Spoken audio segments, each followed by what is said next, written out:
Earlier, Mason had agreed to step into the most outrageous agreement of his life. An agreement that even he, during those long nights lying on a hospital cot, waiting for updates on Ellie, could not believe he had nodded to. He agreed to give billionaire Caroline Aldridge a child. In return, she would cover the entire cost of the surgery that would save Ellie, the little girl who was his whole world. Ellie had undergone her operation successfully.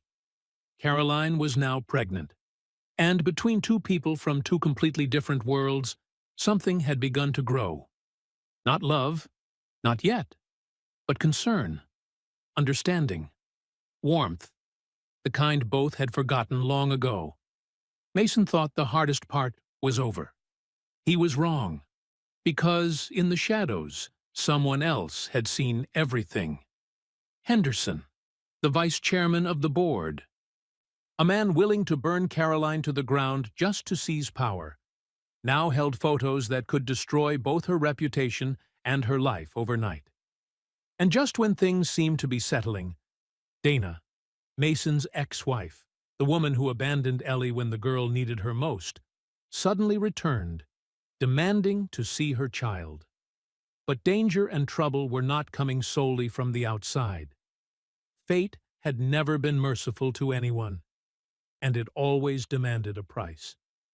When Caroline made a new proposal, even more insane than the first agreement, a marriage, Mason was forced to confront the question he had spent his entire life avoiding.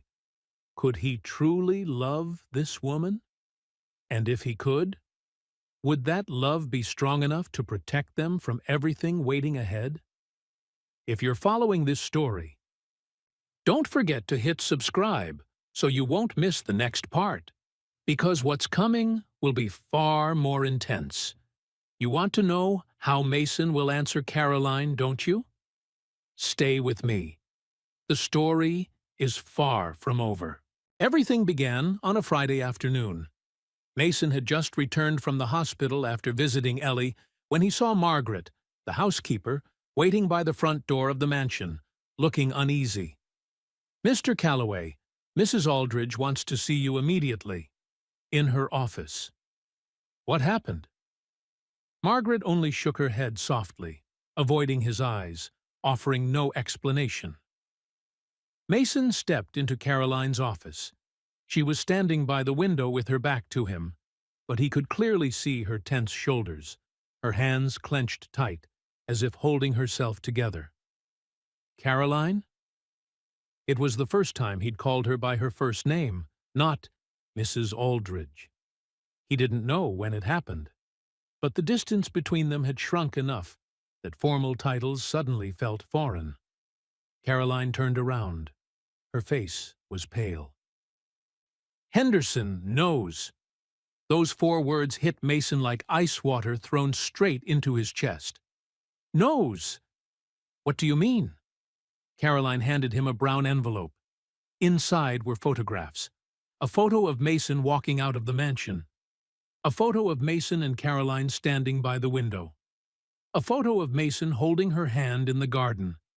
And one taken from afar, but clear enough to show Caroline resting her head on Mason's shoulder.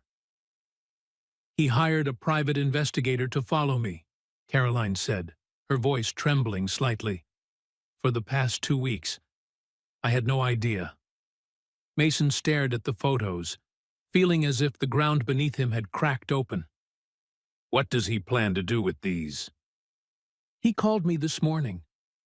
Caroline lowered herself onto the chair, her hands circling her stomach as if protecting the child inside. "He said that if I don't resign as CEO and hand over control to him, he will send these photos to the media, to shareholders, to everyone."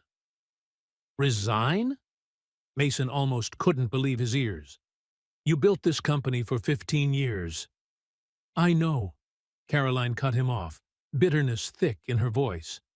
"But he doesn't care. He's waited for this moment for years, and now he has exactly what he needs." Mason stepped closer and knelt in front of her. "We'll find a way. There has to be a way.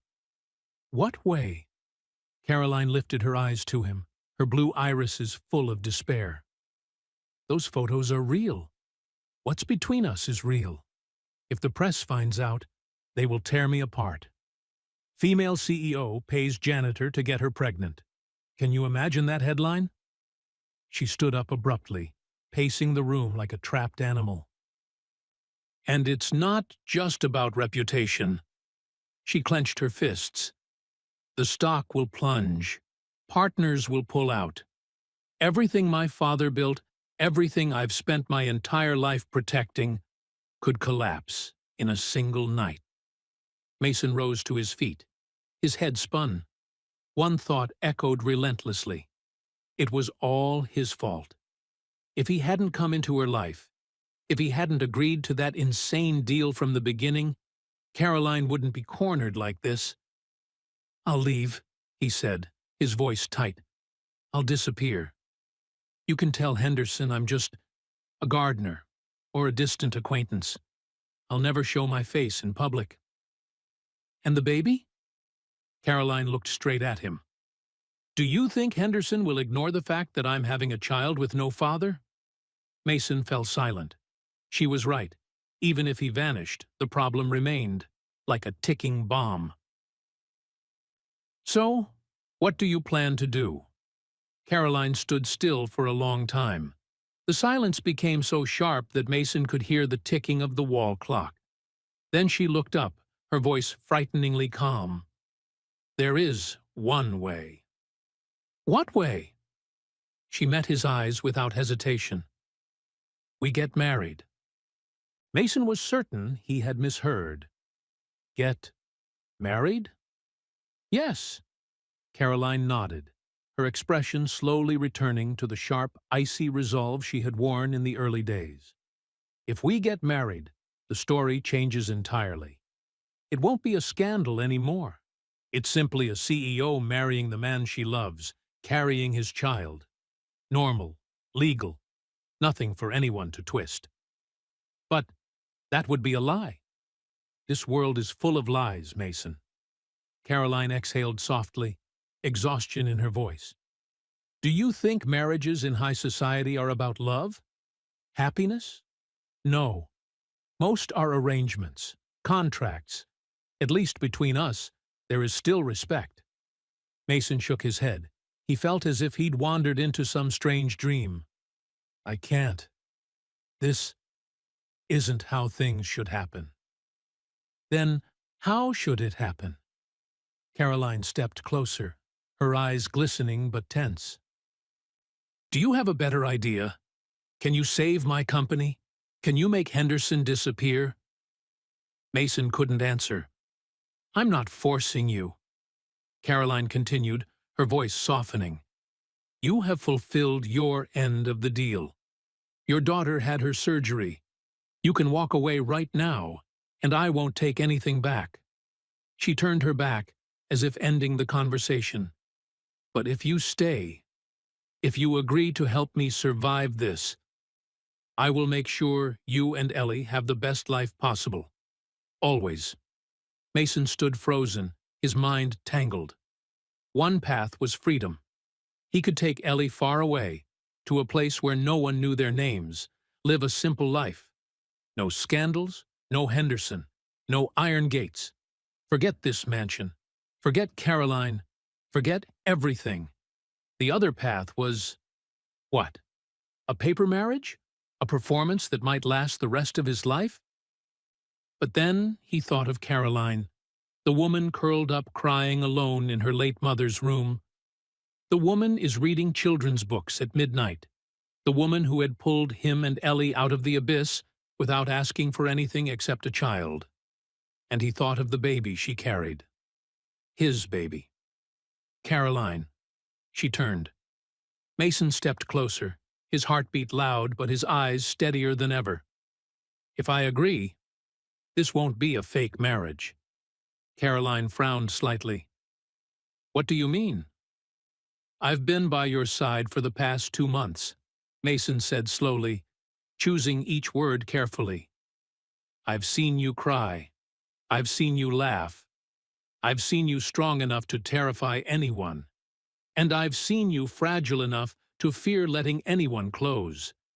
And He hesitated, battling himself.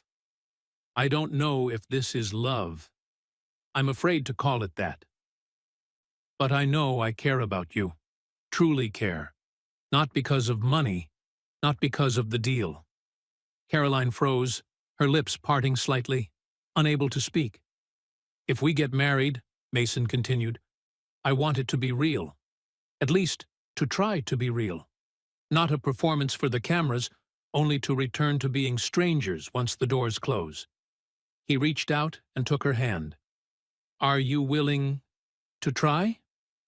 Caroline looked down at his hand holding hers, the calloused hand of a laborer, the hand that carried Ellie through clinics, the hand that cooked her eggs in the middle of the night, the hand that always reached for her whenever she looked like she might break.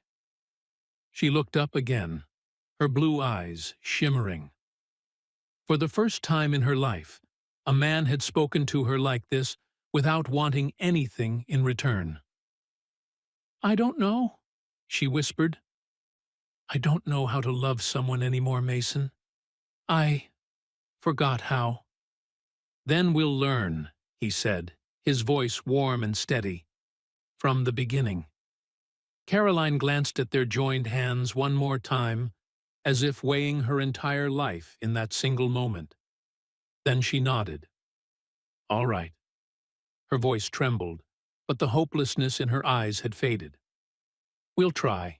News of Caroline Aldridge's wedding spread like wildfire.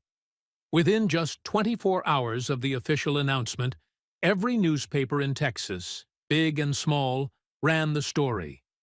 The most powerful female billionaire in Austin was marrying an unknown man.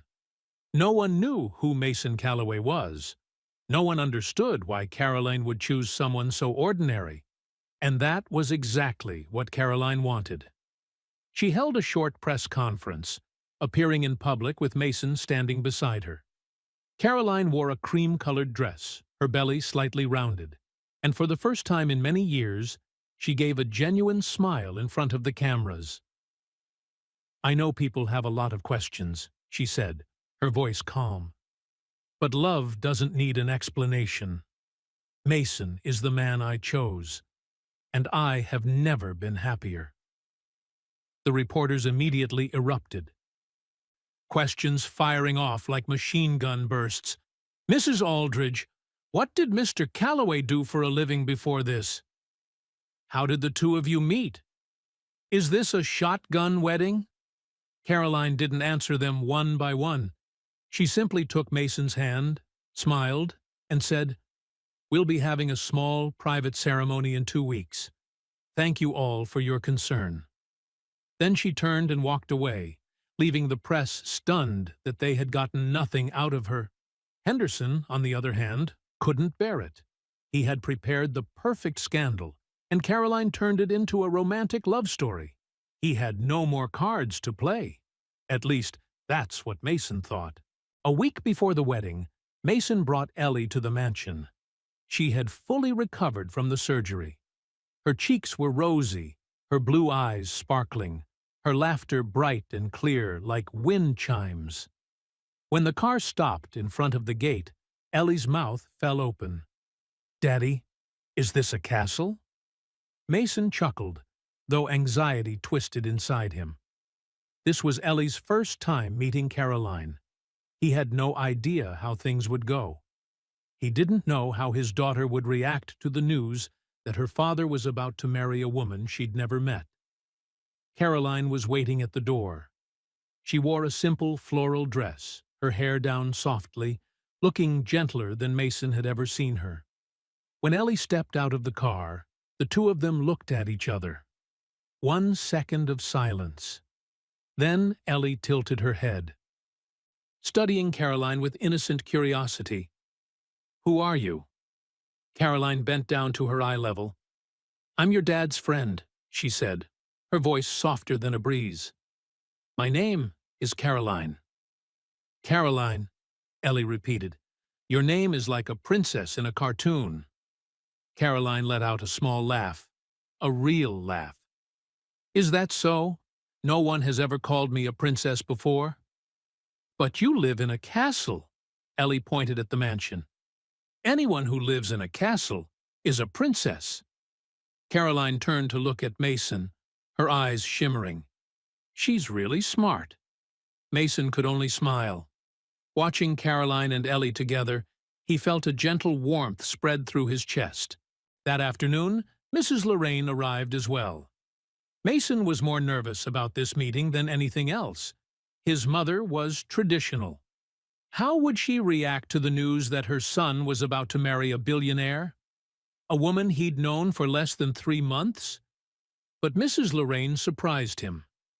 When Caroline came out to greet her, Mrs. Lorraine didn't ask about money, status, or any of the things Mason had feared. She simply took Caroline's hands, looked straight into her eyes, and asked, "Do you care about my son?" Caroline froze. It was a question she had never prepared an answer for. She hesitated. "I'm learning how to care, and Mason is teaching me." Mrs. Lorraine was silent for a few seconds. Then she nodded. "That's enough," she said gently. "Love is not something that comes ready-made. It's something you build, day by day." She turned to Mason. "I don't understand everything that's going on. I'm old, I can't keep up with your lives. But I see that you're happy. I see Ellie is healthy. And I see this woman looking at you with the same eyes I once had for your father." She smiled, her old eyes warm and bright. Sometimes, life brings us things we never expected. Our job is to receive them. But not everyone could accept it. 3 days before the wedding, Mason got a call from an unknown number. "Mason Calloway?" The woman's voice froze him on the spot. "Dana." "I heard you're getting married," Dana said, her voice tinged with bitterness. "To a billionaire. You've really done well." Mason stepped out onto the balcony, away from Ellie, who was playing in the living room. "What do you want?" "I want to see Ellie." "No." "You can't stop me," Dana said, her voice sharp as a blade. "I'm her mother. I have rights." "You left," Mason replied, his tone so cold it surprised even himself. "You left when Ellie needed her mother most. You don't get to just come back because you feel like it." "I left because I had no choice," Dana burst out. "You think I wanted to? Ellie was sick. We had no money. Do you think I could handle that? I had to find a way to survive." Mason's fist tightened. "And your way was to go with a rich man and abandon your own child?" Silence on the other end.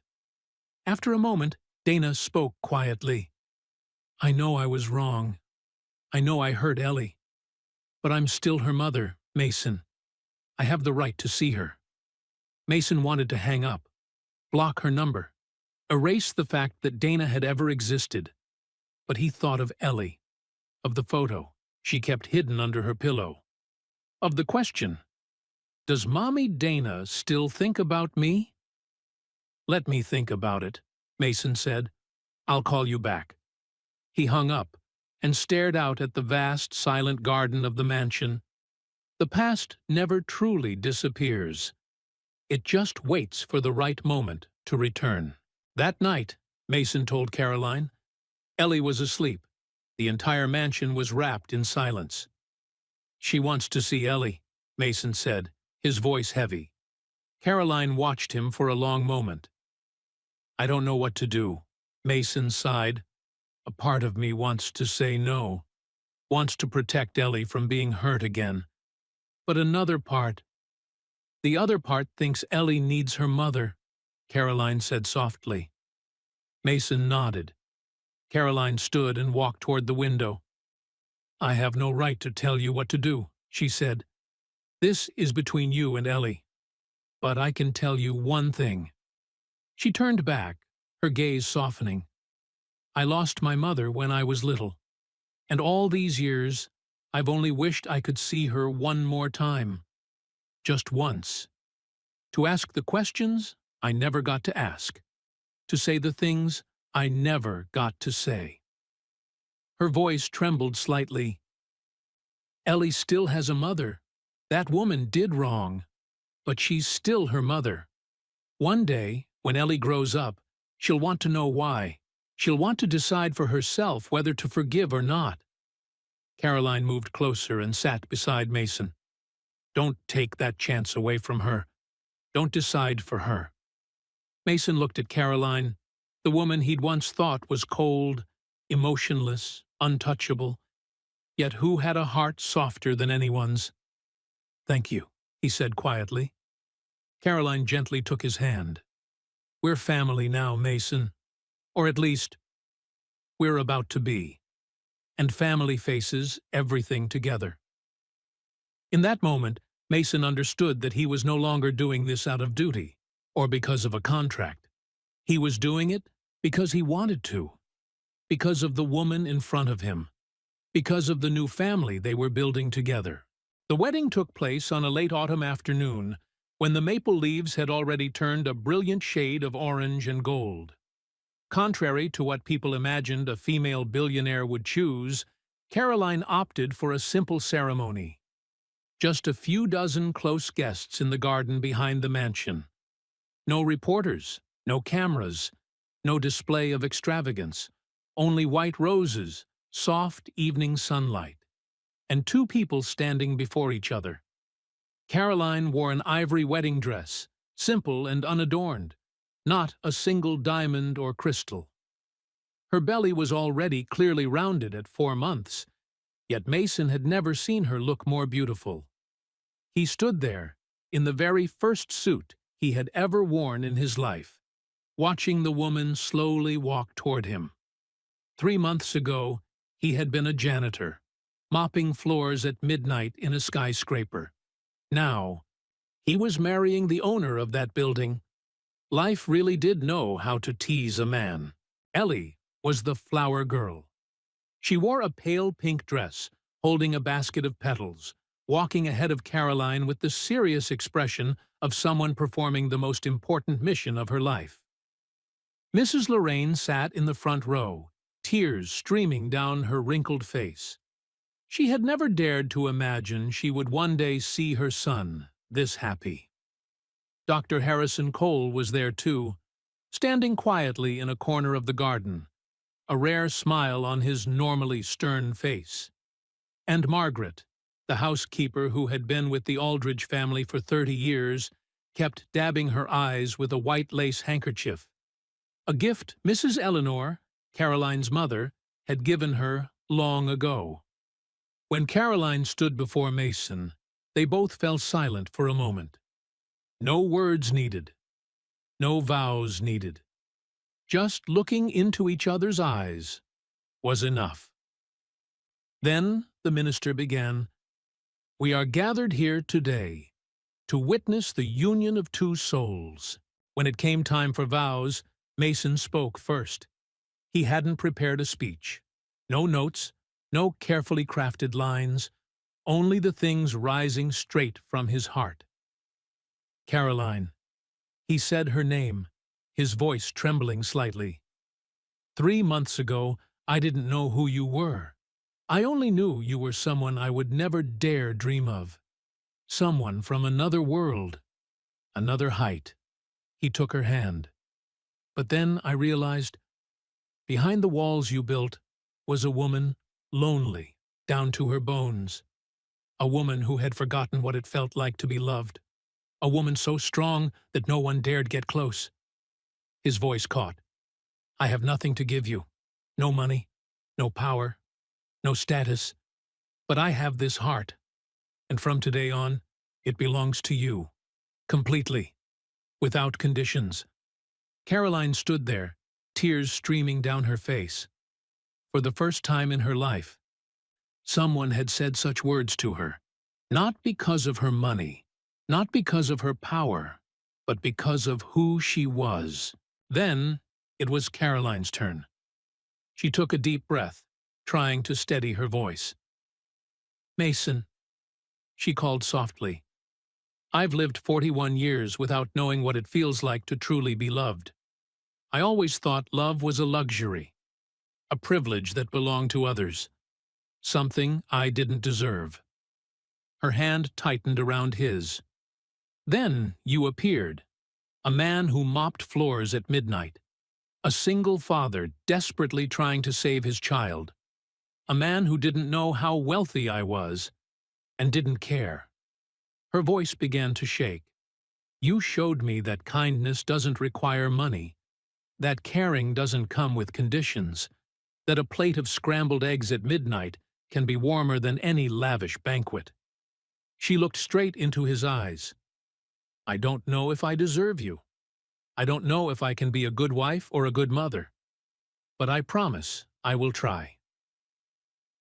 Every day, one day at a time, she smiled through her tears. "For you, for Ellie, for the child we're about to have, for the family I've waited my whole life for." As they exchanged rings, Ellie stood right beside them, looking up with wide, round eyes.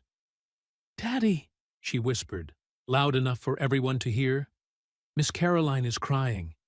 Is she sad?" Mason knelt down beside his daughter. "No, sweetheart, she's not sad. She's happy." "But why do people cry when they're happy?" Mason smiled. "Because sometimes when someone is too happy, the heart can't hold it all, so it spills out as tears." Ellie thought for a moment, then nodded, as if she had just learned a great secret of adulthood. Caroline also knelt down beside Mason, looking at Ellie. "Ellie, do you give me permission to become part of your family?" Ellie tilted her head, her blue eyes studying Caroline intently. "You're going to stay with Daddy and me forever?" "I'll try." "You'll read me stories every night?" Caroline smiled. "If you want. You won't leave like Mommy Dana, right?" The question sliced through the air like a blade. The whole garden fell silent. Caroline squeezed Ellie's hand. "I promise you," she said, her voice solemn like a vow. "I will never leave. No matter what happens, I will always be here." Ellie stared at her for a long moment. Then she suddenly threw her arms around Caroline.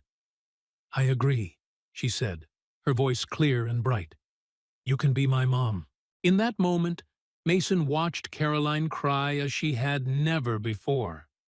No longer tears of pain, no longer tears of loneliness, but the tears of someone who had finally found where she belonged after so many years lost. She hugged Ellie, then Mason. The three of them stood together, surrounded by roses. Mrs. Lorraine cried. Margaret cried. Even Dr. Cole had to turn away to secretly wipe his eyes.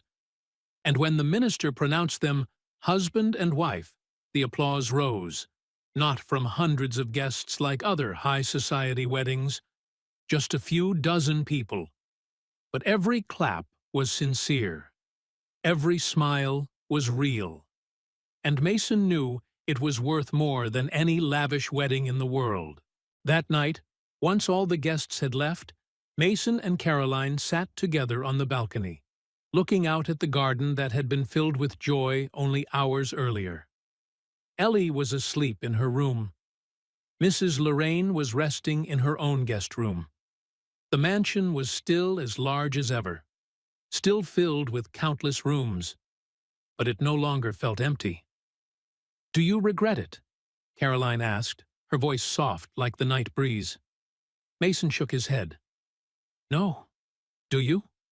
Caroline stayed silent for a moment, then rested her head on his shoulder. "I've regretted many things in my life," she said quietly. "But this is not one of them." They sat there, saying nothing more, watching the stars shimmer across the Texas sky. Because sometimes silence, when shared, means more than 1,000 words. But life never lets anyone remain happy for too long without testing them. And the greatest test was already approaching quietly. Not from Henderson, not from Dana, but from a place neither Mason nor Caroline ever expected. From Caroline's own body. Everything began on a November night. Caroline was in her 6th month of pregnancy. Her belly was round and tight, and the baby inside kicked hard every night, as if eager to greet the outside world. Everything seemed perfect. Ellie had slowly grown accustomed to the new life. She called Caroline Mom Carol and clung to her every chance she got. Ms. Lorraine had moved into a small house near the mansion, close enough to visit her children and grandchildren every day, yet still have her own space. Henderson had gone silent after the wedding. He no longer had any reason to target Caroline. And Mason, for the first time in his life, he felt like he was truly living, not just surviving. But that night, everything changed. Mason was asleep when Caroline's cry of pain jolted him awake. He shot up, turning to the side. Caroline was curled up, both hands clutching her stomach, her face frighteningly pale. "Caroline, what's wrong?" "It hurts," she whimpered, her voice trembling. "It hurts so much, Mason." Mason switched on the light, and his heart nearly dropped. On the white sheet was a streak of red blood, spreading rapidly. "No! No!" Mason stammered, panic numbing his hands. "Hold on! I'm calling an ambulance right now." He leapt out of bed, his hands shaking so hard he could barely dial. At the same time, he yelled for Margaret. 15 minutes later, the ambulance arrived. Mason sat beside Caroline on the stretcher, gripping her hand tightly. Caroline had slipped into semi-consciousness from the pain, her face ashen, her lips pale. "You're going to be okay," Mason whispered, unsure whether he was speaking to her or desperately trying to reassure himself. "You'll be okay. Our baby will too." But when he looked into the eyes of the medical staff, he knew things were far from okay. St. David's Hospital. Mason sat in the surgical waiting room, head down, hands clasped tightly. Dr. Cole had rushed to the hospital the moment he heard the news. He was in the operating room with the medical team, trying to save both Caroline and the baby. 1 hour passed, then 2, then 3. Mason couldn't remember how many cups of coffee he had drunk, nor how many times he'd paced the hallway. Every second felt like a lifetime. Ms. Lorraine arrived near dawn, carrying a sleepy Ellie. "Daddy, why is Mom Carol at the hospital?" Ellie asked, her voice anxious even though her eyes were still foggy with sleep. Mason embraced his daughter. "Mom Carol is sick, sweetheart. The doctors are taking care of her." "Is she going to be okay, Daddy?" Mason couldn't answer. He simply held Ellie tighter, as if clinging to the last bit of peace in the middle of the storm. Nearly 5 hours later, the operating room door finally opened. Dr. Cole stepped out with a weary face, his eyes sunken with worry. Mason shot to his feet. "Doctor, my wife—" Dr. Cole looked at him, his gaze heavy as stone. "Mr. Calloway, we need to speak in private." Mason's heart clenched. He handed Ellie to Ms. Lorraine and followed Dr. Cole into a small room. As soon as the door closed, Dr. Cole exhaled. "Mrs. Aldridge had placenta previa," he said, his voice dropping low. "The fetus experienced severe oxygen deprivation. We had no choice but to perform an emergency C-section." Mason felt his knees nearly give out. My baby." "It's a girl," Dr. Cole said. "Born at 26 weeks. She weighs only 800 grams. 800 grams. Lighter than a bottle of soda." "She's being moved to the neonatal intensive care unit," the doctor continued. "Her condition is very serious. Her lungs are not fully developed. We're doing everything we can, but—" He hesitated. "I can't promise anything." Mason felt the entire world collapsing around him. "Caroline? How is my wife?" Dr. Cole was silent for a few seconds. Then he said, "She lost a great deal of blood.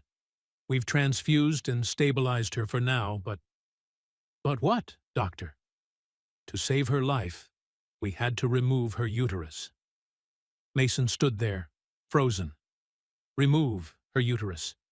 That meant Caroline would never be able to get pregnant again. And the tiny baby lying in that incubator would be her only child, if she survived.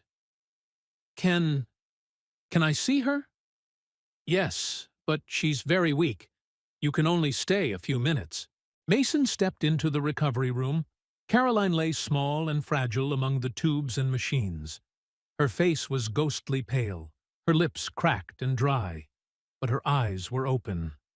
When she saw Mason, she tried to smile. A faint, fragile smile that made his heart ache. "It's a girl," she whispered. Mason took her hand. "Our daughter is being cared for," he said, forcing his voice to stay steady. "She's tiny, but strong, just like her mother." Caroline closed her eyes, tears sliding down her temples. "I'm sorry," she whispered. "I couldn't. Don't say that." Mason bent down and kissed her forehead. "You did everything. You fought, and you're still fighting. The doctor said, I can't have children anymore." Mason tightened his grip on her hand. "That doesn't matter. What matters is that you're alive. You're here with me. With Ellie. With our daughter." Caroline looked at him, her eyes brimming with tears. You're not disappointed?" Mason's heart twisted. How could she even think that? "Caroline," he said, his voice cracking. "I didn't marry you because you could have children. I married you because you're you. Because I love you." It was the first time he said it. "I love you." Caroline's eyes widened, as if she couldn't believe the words. What did you just say?"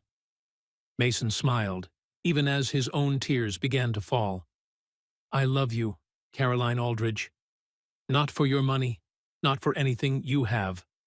I love you because you're the strongest, loneliest, and most incredible woman I've ever met." Caroline broke down crying as if years of grief were finally spilling out. And Mason simply sat beside her, holding her hand, letting her cry until the last tear fell. Outside in the hallway, Ellie waited with Ms. Lorraine. As soon as Mason stepped out, the little girl ran to him. "Daddy, is Mom Carol okay?" Mason knelt down, hugging his daughter. "Mom Carol is fine now, sweetheart. She just needs rest." "And the baby? I heard the doctor say she had the baby?" Mason hesitated. How could he explain to a 6-year-old that the newborn was fighting for her life? "The baby is very small, Ellie," he said slowly. "So small that she has to stay in a special incubator so the doctors can take care of her." "Like the doll in the glass box, Daddy?" Mason gave a sad smile. "Kind of, but this baby is real. She needs time to grow and get stronger." Ellie was quiet for a long moment. Then she said seriously, "I'll pray for the baby every night, just like Grandma taught me." Mason hugged her tighter. "Thank you, Princess. She will feel it for sure."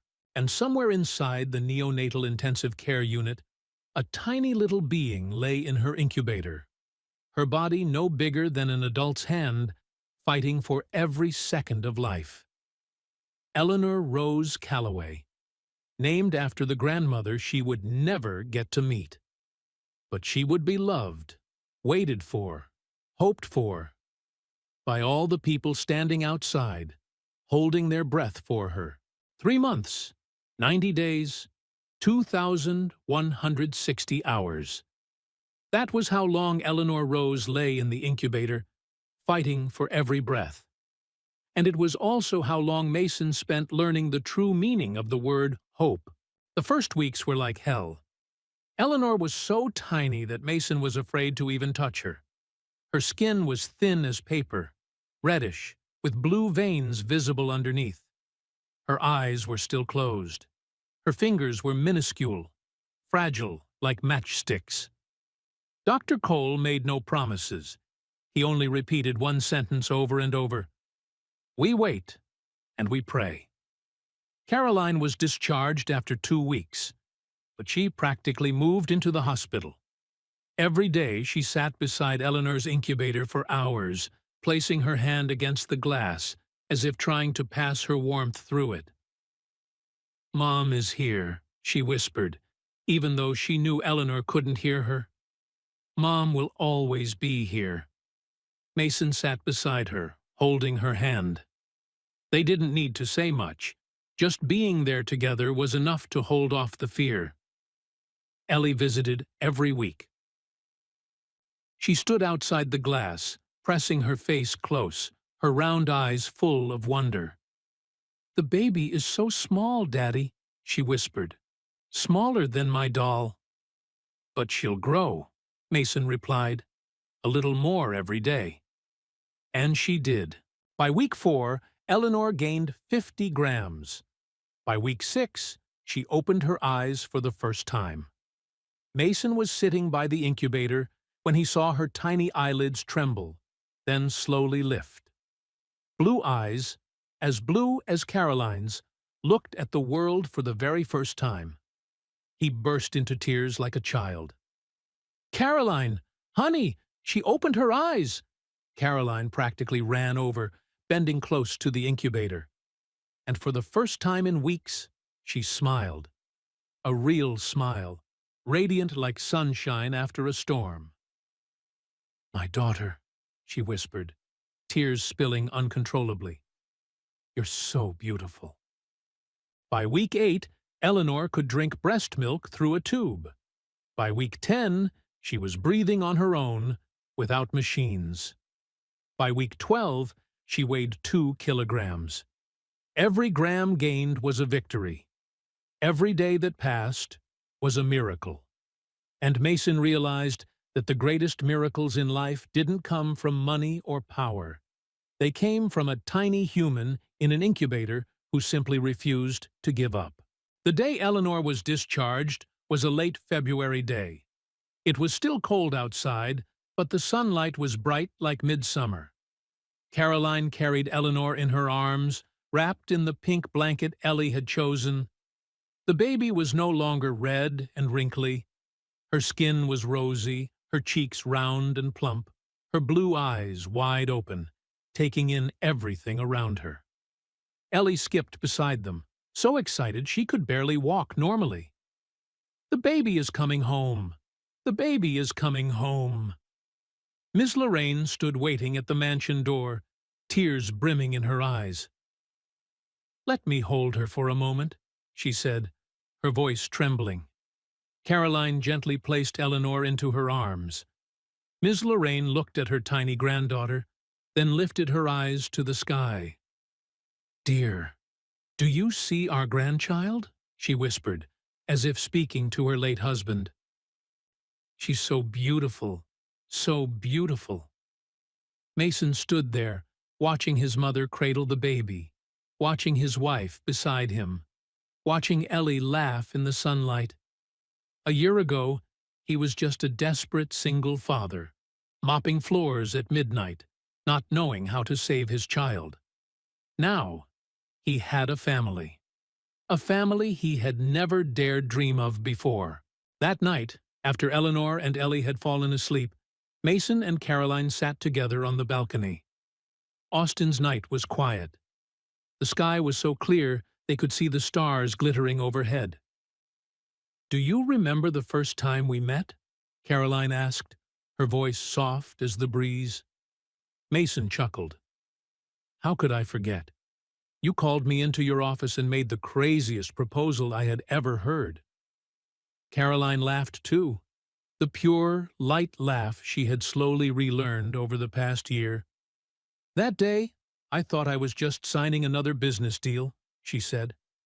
I didn't realize I was buying a ticket straight to happiness. Buying? Mason raised an eyebrow playfully. So you bought me? Oh, stop it! Caroline punched him lightly on the shoulder. I paid a very high price for you. They both burst into laughter, their voices echoing into the calm night. Then Caroline suddenly fell quiet. She looked out into the distance, her eyes softening. You know, she said slowly, I used to think I didn't deserve to be loved. I thought I was too cold, too harsh, too broken. You're not broken, Mason said, taking her hand and squeezing gently. I know that now. Caroline smiled. You and Ellie, and then Eleanor, taught me that. She turned to him, her blue eyes shimmering under the warm yellow light. Thank you, Mason, for not giving up on me, for seeing who I really am, when even I couldn't see it. Mason didn't say anything. He simply leaned in and placed a kiss on her lips. A gentle kiss. A kiss of real love. 1 year later, the mansion was no longer silent. Ellie's laughter echoed down the hallways. Eleanor's baby babbling drifted from the nursery. Ms. Lorraine's steady voice recited bedtime stories every night. Margaret complained nonstop because the kids kept messing up the floor she had just cleaned 10 minutes earlier. Caroline had reduced her workload. She hired more managers so she could spend more time with her family. Henderson had been forced to resign after his illicit transactions came to light. The company still thrived, but for Caroline, it was no longer everything. As for Mason, he was no longer a janitor. But he didn't become some idle husband living off his wife's money either. He founded a charity fund supporting families with children suffering from congenital heart diseases, like Ellie once did. Families with no money, no hope, but with boundless love for their children. Someone helped me when I was at my lowest, Mason said at the launch event. Now it's my turn to give back. One Sunday afternoon, the whole family gathered in the yard. Eleanor took her first steps on the green grass, her tiny legs wobbling. Ellie stayed close behind, ready to catch her any time she stumbled. Come on, little Ellie. You can do it! Little Ellie was Ellie's nickname for her sister, because Eleanor's initials were also Ellie. 2 sisters, 2 Ellies, one big, one small. Caroline sat beside Mason, her head resting on his shoulder. Did you ever think life would turn out like this? She asked softly. Mason shook his head. No, I used to think life was just surviving day by day. Working, paying bills, worrying. I didn't know people could be this happy. And now you know. Mason looked at the 2 children laughing on the grass. His mother is sitting under the tree reading, occasionally looking up to smile. At the woman beside him, the woman he loved more than anyone in the world.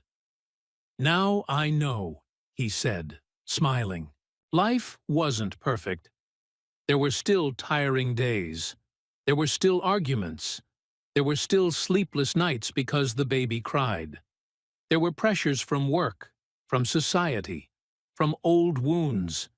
Dana eventually got to see Ellie. They met once a month, under Mason's supervision. It wasn't easy. It wasn't perfect. But Ellie deserved a chance to decide her relationship with her birth mother. Henderson disappeared from their lives, but the business world still had plenty of people eager to go against Caroline. The corporate battlefield had never lacked enemies. And sometimes the ghost of loneliness would return, sitting silently at the edge of Caroline's bed during her restless nights. But unlike before, she no longer faced it alone. She had Mason, Ellie, Eleanor, Ms. Lorraine. She had a family, and that, perhaps, was the most precious thing money could never buy.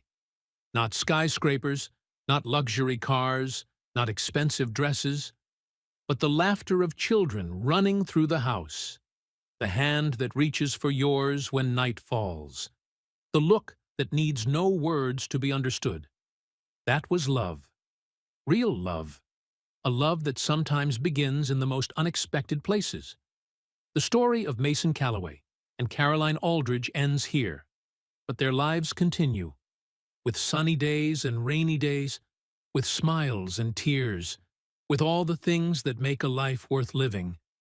And if this story teaches us anything, perhaps it is this: sometimes the strangest beginnings lead to the most beautiful endings, as long as we are brave enough to keep moving forward. If you've stayed with this story until now, thank you for spending your time here. If the journey of Mason, Caroline, and the two little Ellies touched you even a little, please give this video a like so YouTube knows you'd love to hear more stories like this. Don't forget to subscribe and turn on the notification bell so you don't miss the next tales of love, loss, forgiveness, and the endings that, maybe, you're also hoping for somewhere in your own life. And if you're still awake at this hour, tell me one thing. What do you believe truly saved Mason and Caroline? Money, fate, or love?